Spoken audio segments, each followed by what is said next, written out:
Ladies and gentlemen, I would like to welcome you to today's webinar, The 7 Habits of Highly Effective People Course Preview. Before we get started, I'd like to mention that today's session is being rebroadcast and you are currently in a listen-only mode. Now I'd like to acquaint you with some of the ways you can participate in today's event. There are no live polls or chats in this rebroadcast session. However, we still encourage you to participate by using the Q&A panel on the upper left corner of your screen. For those of you who use Twitter, we encourage you to tweet along with us today using hashtag CMC events. If you experience any technical difficulties during today's event, please submit your issue into the Q&A panel for assistance. As a reminder, a copy of the presentation slides are not available. However, you will receive a follow-up email later this week with instructions on how to view the recording. At this time, I would like to introduce you to Tanya Shervoni, your moderator. Tanya, the floor is yours. Thank you so much, Jessica, and welcome everyone. Before we jump into the main content, we want to get a feel for your familiarity with Franklin Covey program. So we'd love to get your feedback on this poll question, which you're going to see open momentarily on the right-hand side of the screen.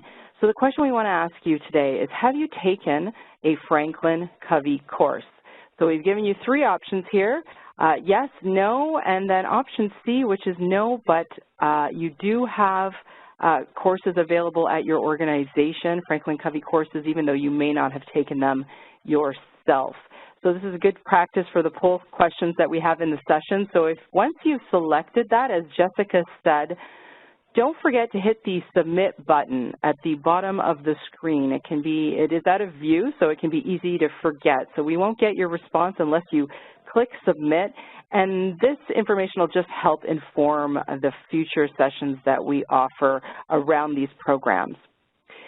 So with that, hopefully you've had a chance to give us your feedback. We're going to move right into the main section of our presentation. And just a word about CMC. For those who are new to Canadian Management Centre, we are a national organization dedicated to prepare the next generations of leaders to thrive in tomorrow's marketplace. And if you've attended one of our past webinars, I'll just mention that today's session is going to be a bit different than what we normally do. In this hour, you're going to get a powerful introduction to the timeless and ever-relevant 7 Habits of Highly Effective People signature 4.0 version, delivered by one of Franklin Covey's expert facilitators. So we at CMC are incredibly excited to have partnered with Franklin Covey to make their courses available to people like us here in Canada. And I won't say too much more because you're going to get a taste firsthand of why the information and the tools in this program are transformative on both a personal and a professional level. As Jessica mentioned, as you get those insights, feel free to tweet them. Our handle is @CanadianManagement. Without further delay, let's jump right in. I'd love to introduce our facilitator today, Eileen Lan.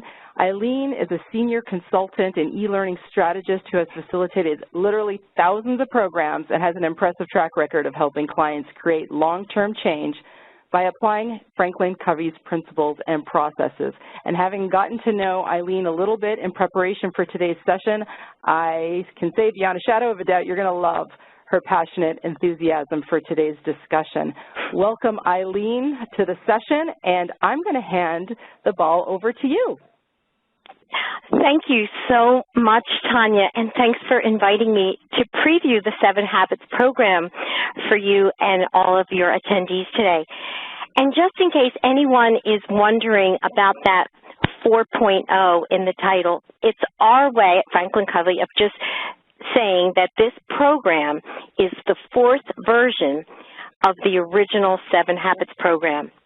And in this latest version that we've been offering, we have some new updated materials. But what really makes me excited is that we've also developed resources for participants to use after the program, and a few of them are pictured here. In the very back row, you'll see a little book called 7 by 7 Contract. That's 7 habits in 7 weeks, and it's enabling you to actually apply what you learned to your action plan and live that. And in the front row, you see several things like the talking stick, the skill cards, the practice cards. You'll use some of them in class, but they're really designed to help you reinforce after the program. And we even have a phone app now. That makes me really excited. So you can even get reminders and use your phone to help apply what you're learning. Well, our goal at Franklin Covey is to not have people say, yes, I took the 7 habits. We want them to say, yes, I'm living the 7 habits. So that's really what this is all about. Now, in the time that we have together, I think what I'm going to do is share 3 things with you. First, I'm going to share some history on the origins of the 7 habits and the meaning of the word effectiveness. We're also going to look at 2 key models from the program's opening module. And then I'm going to let you have a taste of one of the 7 habits so you can get a sense of what really goes on inside the program. And along the way, I'm going to be showing a few of our award-winning program videos. So we're going to get started. The 7 habits, I'm sorry guys, hold on one second, there we go. The 7 Habits program is based on the landmark book, The 7 Habits of Highly Effective People, written by Stephen R. Covey. Now, when that book was first published in 1989, it became an instant bestseller. And since then, it's sold over 25 million copies, mostly through word of mouth. We never advertised the book, and it's been translated into over 40 different languages. Now, what I'd like to do is just pause for a second and let everybody tell me a little bit about their experience with the book. So Jessica's going to put up a poll, and the poll question is pretty simple. What has been your experience? Read some of it, read it recently, read it years ago, read it multiple times, or have plans to read it? So please go ahead and don't forget to click the submit button so we can see what your responses are to the poll. Tanya, what's been your experience with the book, if you don't mind me asking? Well, I don't mind you asking at all. I remember reading the book, and I remember highlighting it vividly, putting all kinds of flags in it, and it having a huge impact on me. It was several years ago, and you know what's interesting, you said at the outset, you don't want people to say that they took the 7 habits, you want them to say they live it. And in retrospect, I wish I had followed up reading the book with taking the course or you know, maybe having a coach or something, because it's something that I do want to revisit, because I think there's opportunities for me to amp up my use of it and put it into action. Excellent. Thank you so much. Jess, you want to close the poll and see what our responses are? Tanya, while we're waiting for that, my goal is to read it many more times than I typically do. My ultimate thing is to go through it at least every year. And because every time I do read it, I get something else, a completely different insight on it. Okay, so it looks like the largest percentage have plans to read it.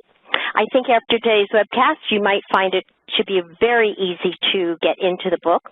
And we've got some people who have read it years ago. That's great. Thank you. And some of you have read some of it. Okay. Well, let me tell you a little bit more about the book and Dr. Covey. Many people are surprised to learn that when the book was published, Stephen Covey was 57 years old. The book represented decades of study and research that he did on the topic of individual effectiveness. Now, the actual origin of the book started in the middle 70s when Stephen Covey was enrolled in a doctoral program. At that time, he was studying and reviewing success success literature. He was going through 200 years of books and articles about what made people successful. But very soon, his focus moved away from studying what made people successful because he became interested in what made them effective. And his research led him to realize that a pattern actually appeared in the lives of all of the effective people he was studying. And he called that pattern the 3 constants. And I'd like to share them with you now. The first constant is change. Change has always been part of the human experience, and it will always be part of the human experience. Now that takes us to the second constant, which is choice. As humans, you and I have the ability to exercise choice in the midst of any change or situation. And the third constant is the principles of effectiveness. Stephen Covey realized that no matter what era he studied, no matter what changes were occurring in the world at that time or even in the lives of the people he studied, the principles that made people effective always remained the same. So his aha moment happened when he suddenly realized that when people incorporated principles of effectiveness into their character, they led lives that were filled with satisfaction, meaning, and they were truly effective. And so those principles of effectiveness that Dr. Covey highlighted are embedded in the 7 habits of highly effective people. Now, I've been using the word effective several times, and it's important to understand what the word effectiveness means in the 7 habits. So here's our working definition. The essence of effectiveness is that you get the results you want today in such a way that you can get even better results in the future. Now, to help clarify this definition, Stephen Covey often used the fable of the goose and the golden egg. And if you've never heard the fable or if you've forgotten it, I'm going to give you a real quick summary. One day, a very, very poor farmer discovered in the nest of his goose a glittering golden egg. And the next day, he finds another one. He can't believe how lucky he is. Day after day, he rushes out to the nest and he finds a golden egg every day. And the farmer became fabulously wealthy. But as his wealth grew, so did his impatience. The farmer didn't want to wait for 1 egg a day. He wanted them all at once. He believed that all the eggs were just laying inside the goose, and so he decided to kill the goose. But when he opened up the goose, he found nothing. No golden eggs, and there was no way to get any more because he had destroyed the goose that produced the golden eggs. It's a sad story, isn't it? Well, the farmer really thought that effectiveness was about production. He felt that the more golden eggs he had, the more effective he was. And that's not an uncommon way of thinking even today. I mean, I'm sure you know people who think the more I do, the more I produce, the more effective I am. But the fable teaches us that if our goal is to increase production and we end up killing that which produces the results, we have actually confused effectiveness with efficiency. For Stephen Covey, the fable actually teaches us that effectiveness is about 2 things.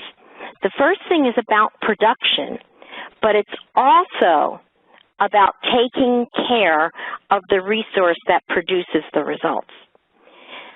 People are truly effective when they understand that to keep producing better and better results, they must take care of that which produces those results.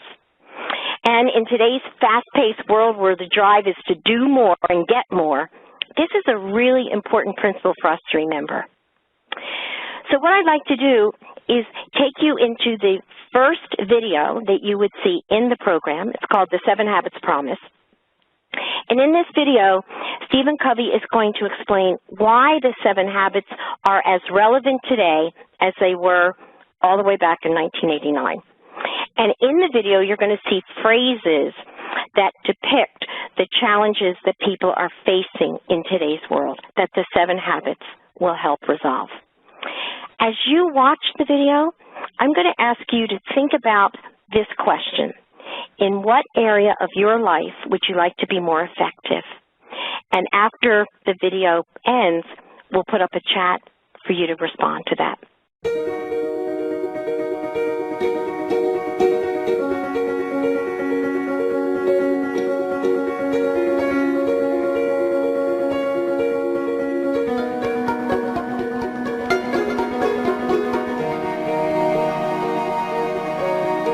Habits are powerful forces in our lives. They determine our level of effectiveness or ineffectiveness.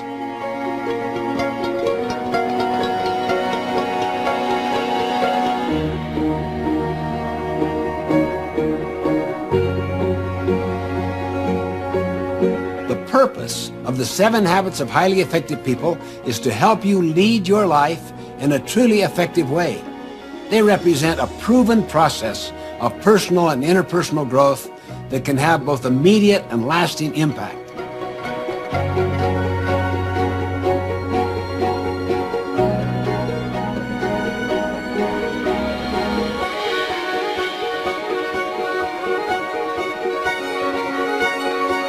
I'm asked fairly often, are the 7 Habits of Highly Effective People as relevant today as when you first wrote about them? My answer: the greater the change, the more difficult the challenges, the more relevant the habits become. Why? Because they are based on principles of effectiveness that endure. As you learn about the 7 habits, I invite you to apply them to the specific challenges and opportunities you are facing. Watch what happens. Your effectiveness will grow. Your influence will expand. Your relationships will improve.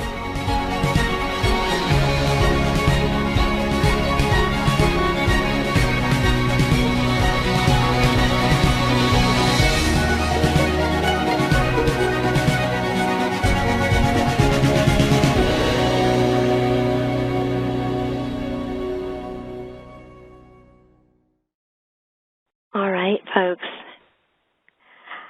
Over in the chat box, I'll ask you, if you would, to share your thoughts. In what area of your life would you like to be more effective? Anything come to mind while you were watching the video?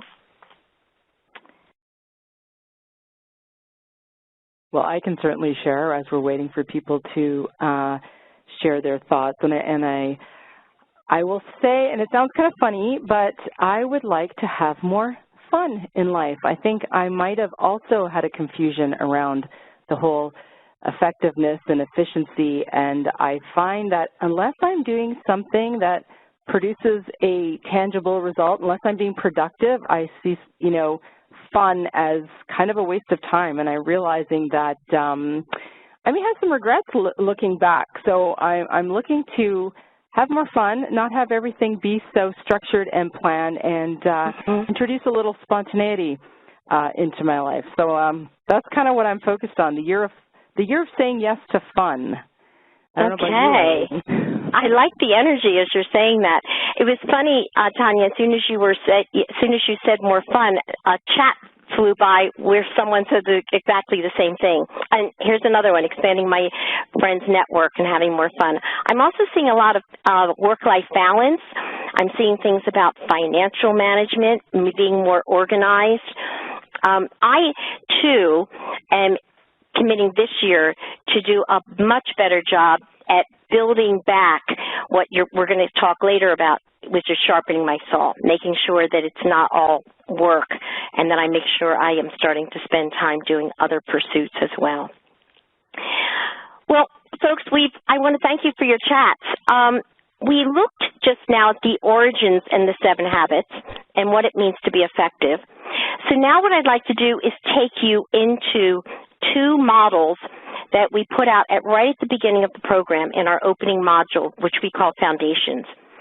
The 2 models are the Maturity Continuum and the See to Get cycle, but we're going to start with the Maturity Continuum. Now, speaking personally, I think Stephen Covey's genius was his ability to synthesize decades of research and thinking he did about personal and interpersonal effectiveness, and he put them into 7 habits. I find that amazing. And then he sequenced those 7 habits into a roadmap, pictured here, that's called the Maturity Continuum. Now, the power of the 7 habits is actually in the sequencing of them and in the relationship that exists between them. Taken all together, the 7 habits enable us to grow and develop as individuals and become truly effective.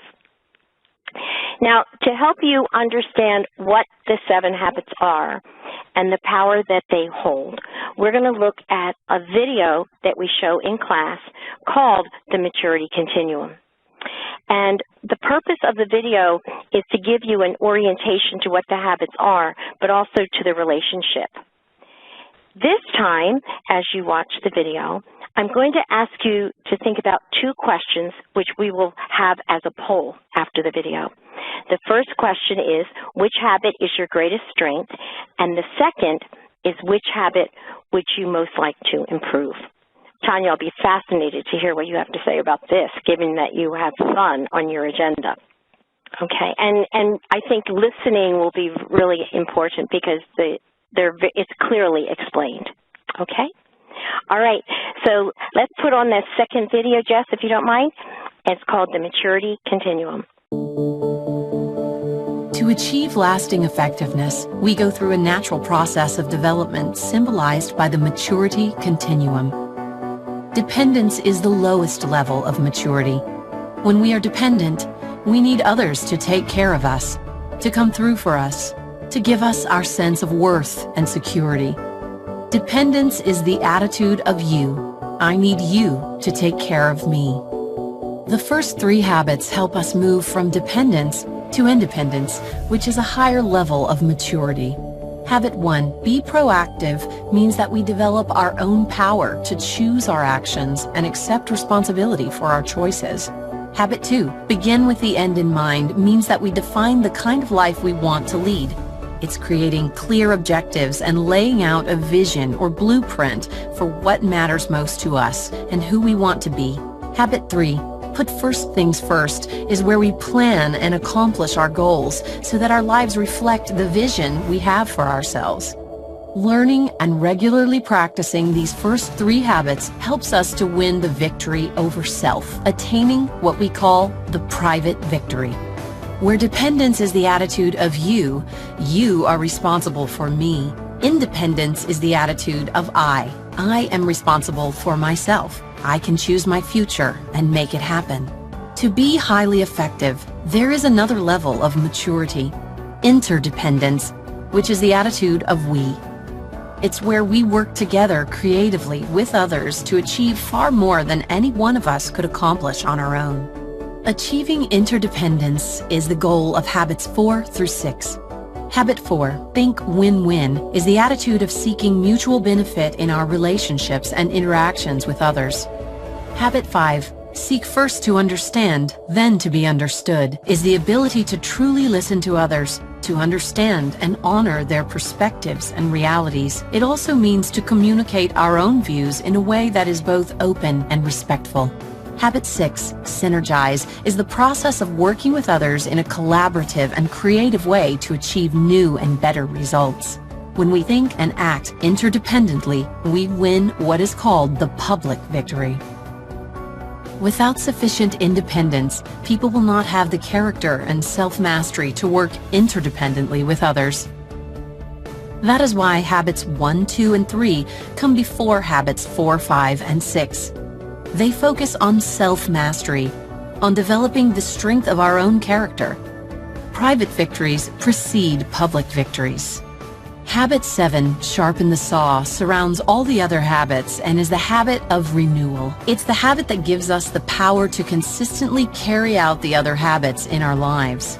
It's a pattern of daily private victories that creates an upward spiral of increasing effectiveness that lifts us to new and more rewarding levels of understanding and living.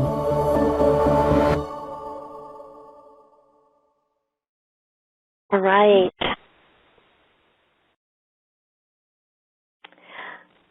So we're going to be putting up a poll, and in the poll that we'll put up, I'm going to ask you to answer two questions. One is, which habit is your greatest strength? And also, what habit would you most like to improve? And the two polls are right below each other. So the first poll you'll see is the one for greatest strength, and if you scroll down, you'll see the second poll right below that. Don't forget to click your submit button. Tanya, what did you get from that video? Which habit would you either like to improve, or what do you think is your strength? I'm going to let you pick. I'm not allowed to say all of the above, correct? No. I think I'll start with, okay, so I'll do it in order then. My greatest strength, I think really it would be option E, seek first to understand and then to be understood. I think as a learning professional, I've got a lot of awareness around what it takes to listen and to hear people, so I practice that a lot. And so I think I'm a pretty good listener, and I think I'm naturally empathic. So that's probably, of the options, that's probably one of my greater strengths. And it's funny, my default was to want to go to the area of improving before answering the strengths question, so I guess that says something about me. But as it relates to areas to improve, probably C, put first things first. I do like to have the end in mind and have a plan, and then I get distracted. So I think it's the discipline of staying focused on what's most important and not taking my eye off the ball because of what's urgent. And okay. Yeah, so perhaps Jessica can close the poll and we can see how similar or dissimilar I am to the rest of the audience. I'd love to see that. So we're going to look first at the poll results for what was our greatest strength, and we'll see what that comes up. And I will say it's funny. Oh, go ahead. Oh, go ahead, Tanya. No, I was just going to say that every time I see this video, my strength changes, and the one that I need to improve changes. So I'm never consistent. It depends on what's been going on in my life at that time. So it's a floating target for me.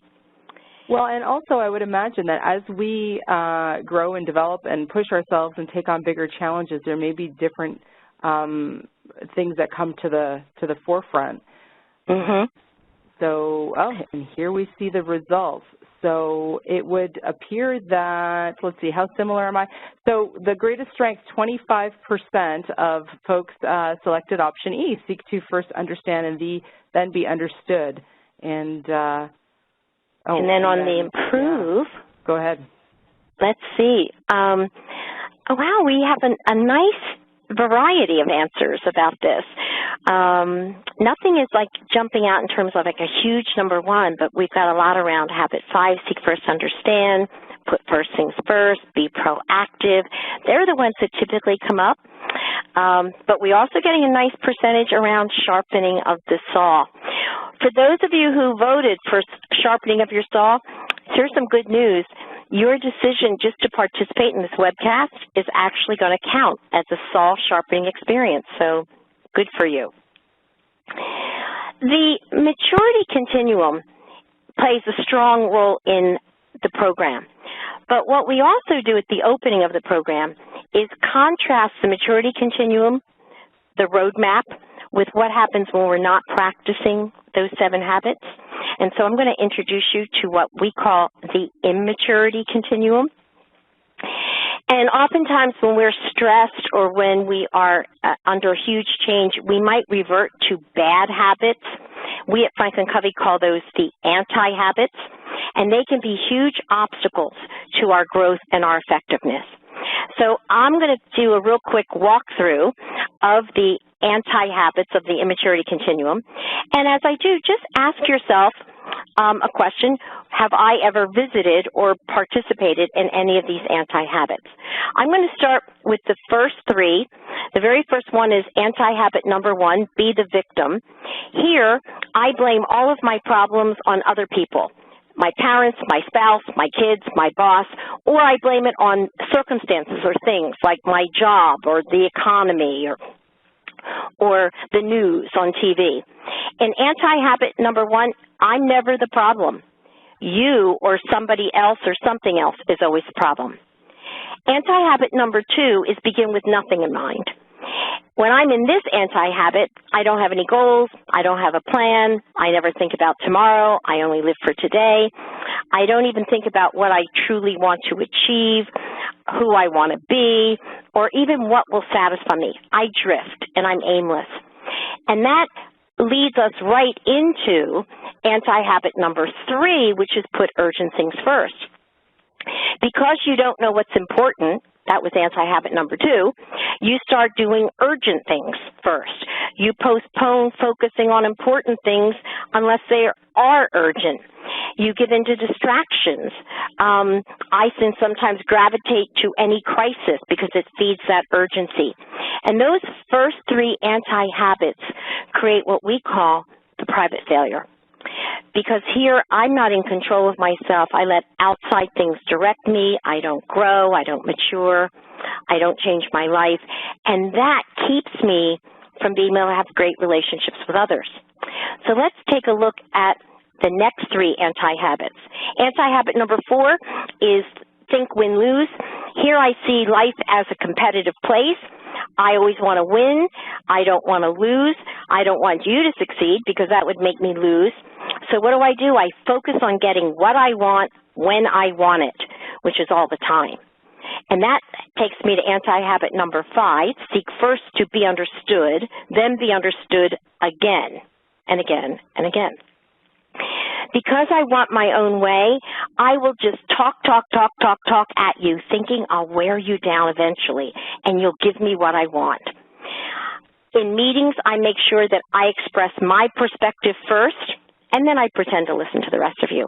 But what you have to say isn't truly important because my way is the right way. And that leads me to anti-habit number 6, which is called minimize.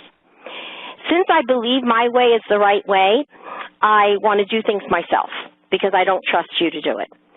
If somebody has an idea that threatens me, I will actually put down their idea. I'll minimize it. I might even talk against the idea. Sometimes I might even take credit for somebody else's idea. Those 3 habits take me to the public failure because nobody wants to work with me. They don't trust me.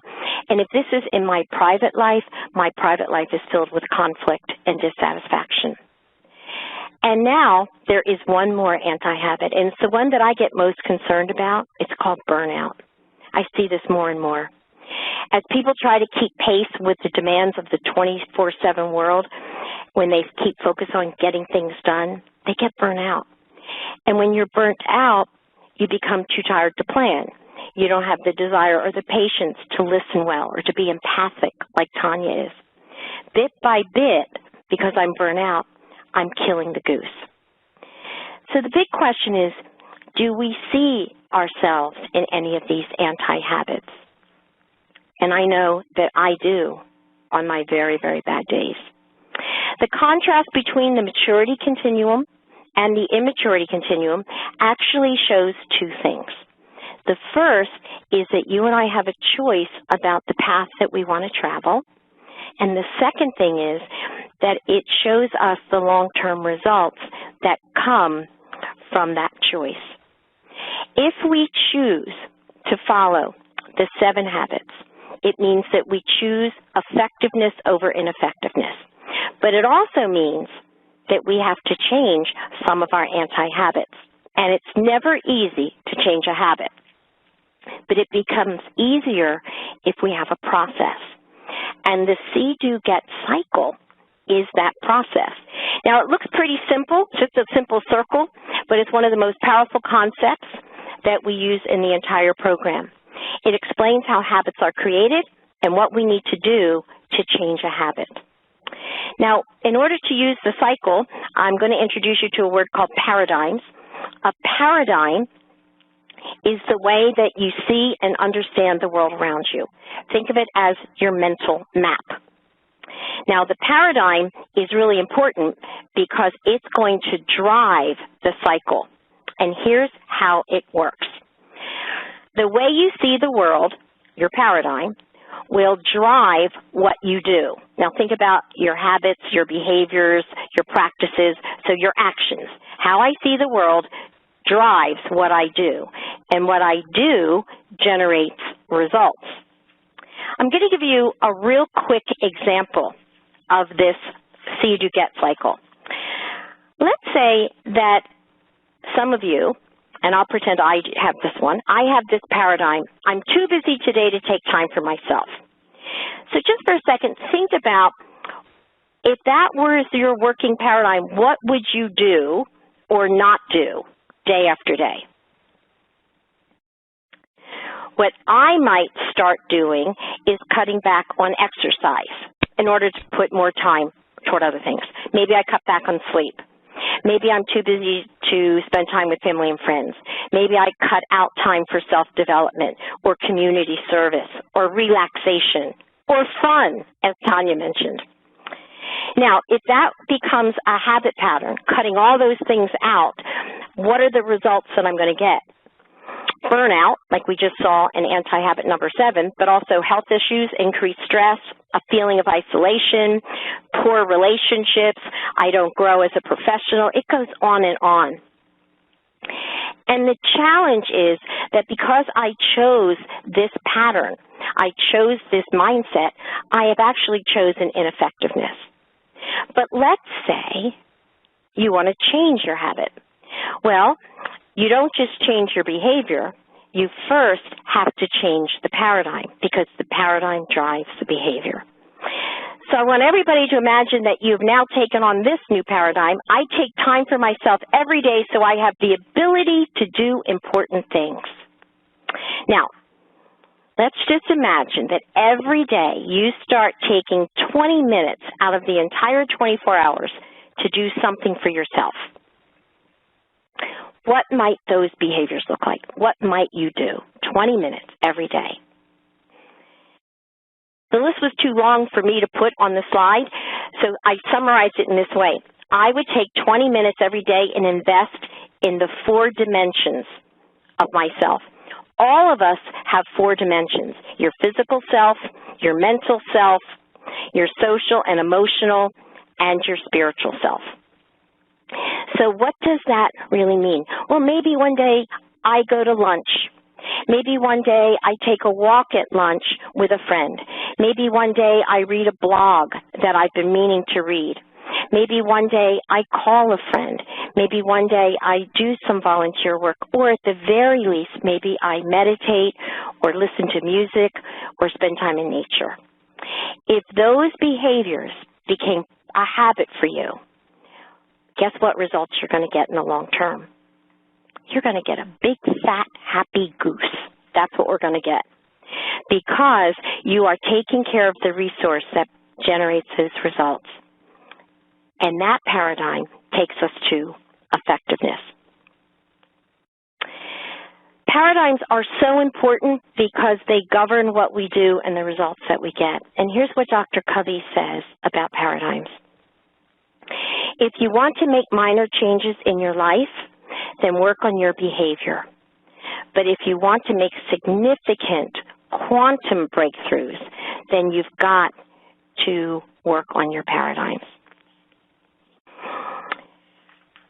Now, folks, you've been introduced to the 2 key models that we use throughout all of the habits.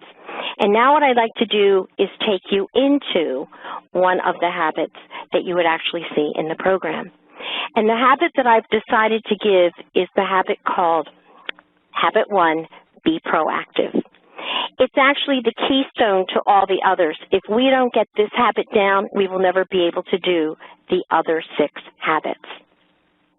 For every habit, we open up with which principles of effectiveness are associated with that habit.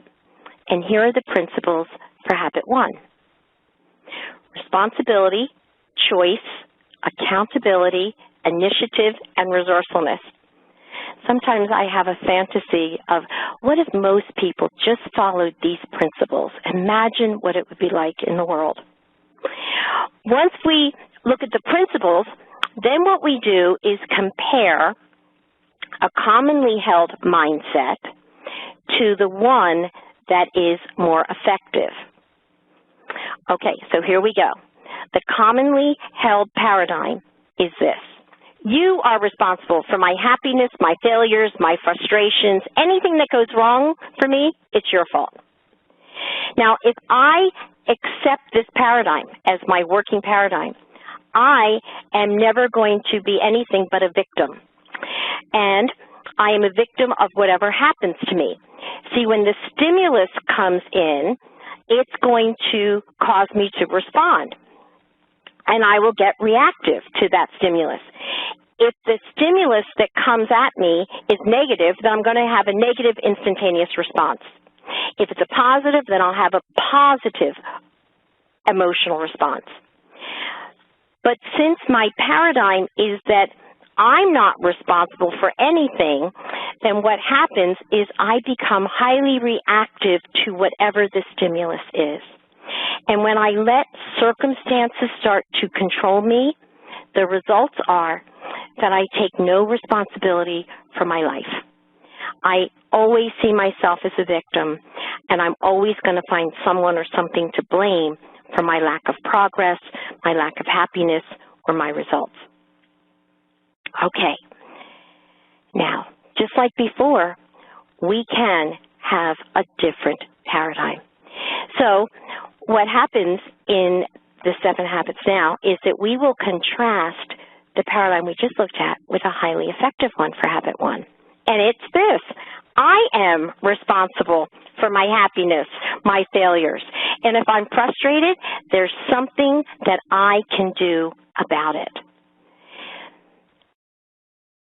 When we have that paradigm of I am responsible, I understand that I'm responsible for my choices and my decisions.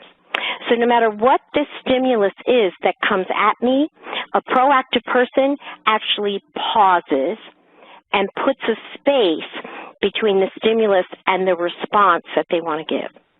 And in that space, each of us can choose what response will get us to our desired results and that reflect our principles. And so when we use that pause, and when I can choose the response, and I don't give it based on the circumstance, I become, in the long term, a proactive person. I start to see that I have options. I am resourceful. I can take initiative and solve the things that are coming at me, and I'm always aware of what my desired results are. So this is just the first behavior. Pause before you respond is the most important behavior because it sets up all the other ones. After we do this, you'll learn how to use proactive language, both mentally and verbally. You're going to learn how to stop thinking reactively and how to eliminate reactive language from what we say to others.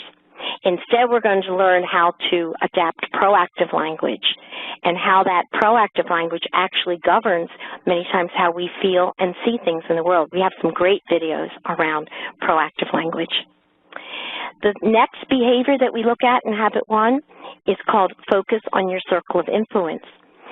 Taking what we've learned about putting that space and having choice and using proactive language, now we, instead of complaining about things, our circle of concern, we learn how to spend most of our time and energy in the circle of influence, where I can say things like, well, what options do I have? What haven't I tried?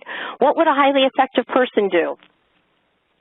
And when we start expanding our circle of influence and we stay out of that circle of concern, we get to become the fourth behavior, which is to be a transition person.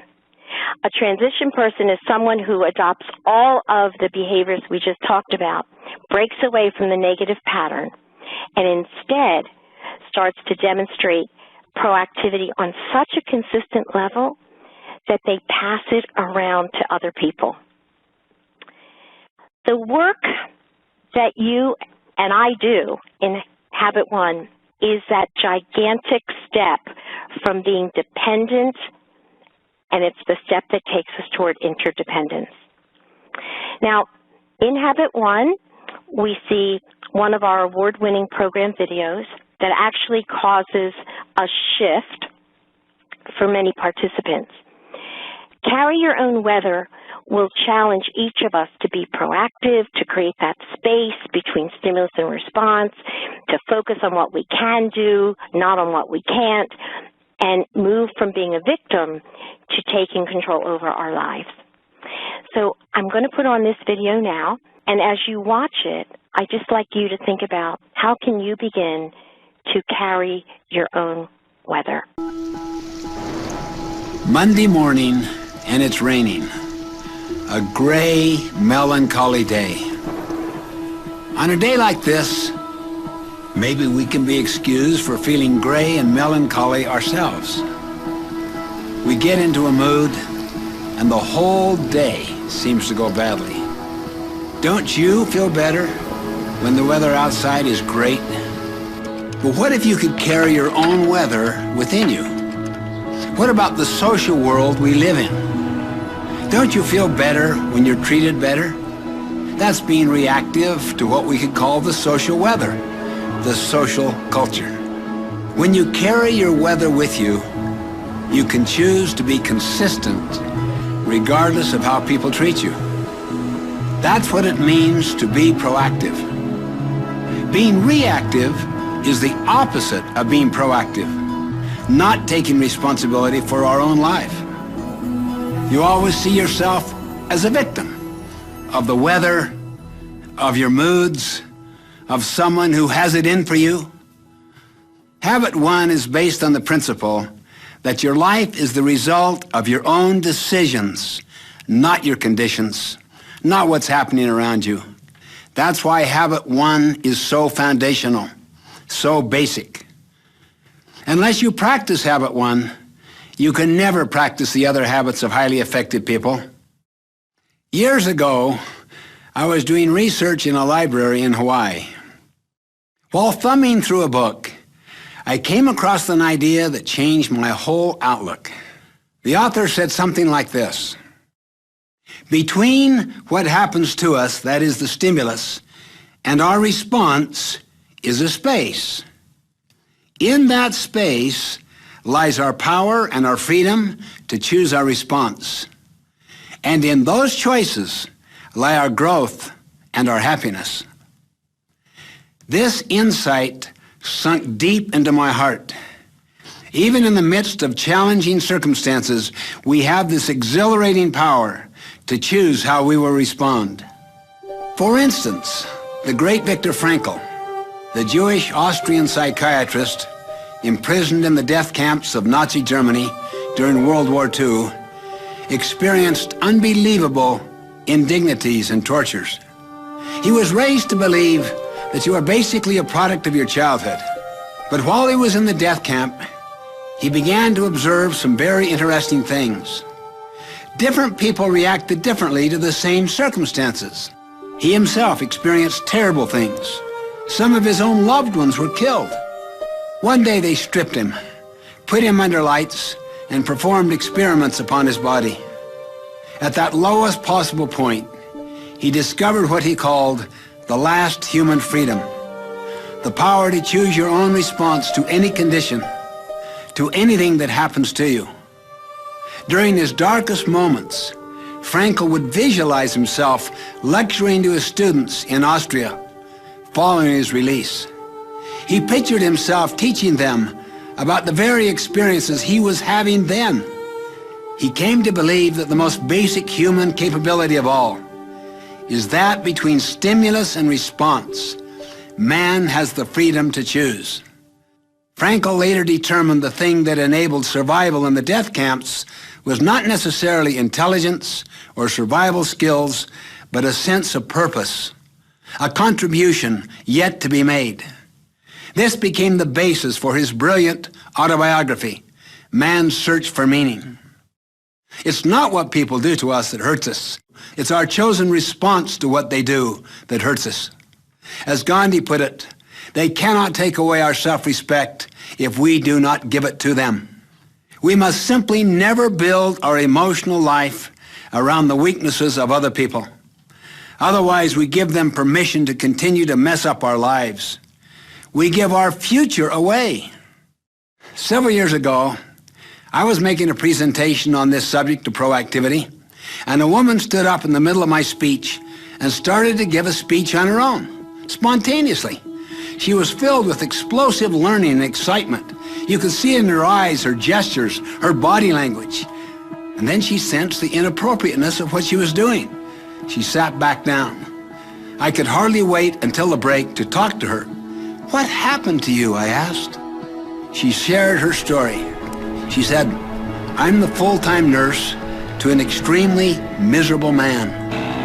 He doesn't even acknowledge me, let alone show me any form of appreciation."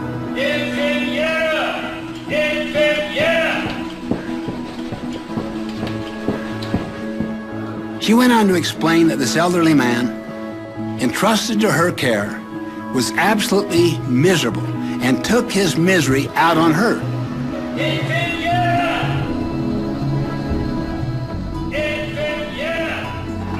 She was becoming more and more depressed and hated the thought of going to work each day and facing this irritable man. All of the other nurses felt the same way. They talked even of his demise, wished for it, hoped for it, while they were taking care of him. Then she said something to me. "For you to stand up there and suggest that I am choosing to be miserable was almost too much. But then, listening to you, I suddenly realized that I do choose to be miserable. Before, I believed I didn't choose it. He made me. But then I realized how dependent I am. I'd given my power over myself to him and his miserable behavior." "As I thought about what you were saying," she said, "I realized I had the power to choose and felt like I had been let out of prison. That's why I stood up. I could not contain myself. I just can't tell you what that means. This feeling of freedom is almost overwhelming. We have the power and the freedom to choose, to create our own weather each day. As Fulton J. Sheen once said, each of us makes his own weather, determines the color of the skies in the emotional universe which he inhabits."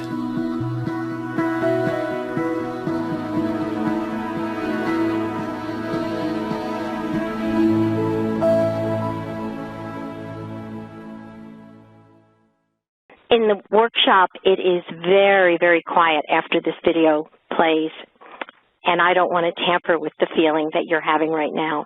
I do hope, however, that the message from just this one video is one that you'll carry with you for a long time. Our purpose today in the webcast was to introduce you to the 7 Habits Signature Program that's offered by my friends here at the Canadian Management Center. But what you didn't experience was the actual classroom experience, the interactive exercises, the group activities, the one-on-one conversations, the feeling of empowerment and excitement that comes from knowing that, hey, I'm getting a roadmap for my future, and I have the ability to make choices now that will give me greater effectiveness. I really hope that you have a chance to experience the 7 Habits classroom yourself, and that hopefully you'll agree with a participant who wrote to us recently that the class was, quote, unparalleled regarding its practical application to both business and personal life. It was one of the best seminars, if not the best, I have ever attended. We love comments like that. So, Tanya, I'm going to turn it back over to you because I think you've got some important information for the folks on the call. Absolutely. Thank you so much, Eileen. And I'm glad that last video worked better for folks.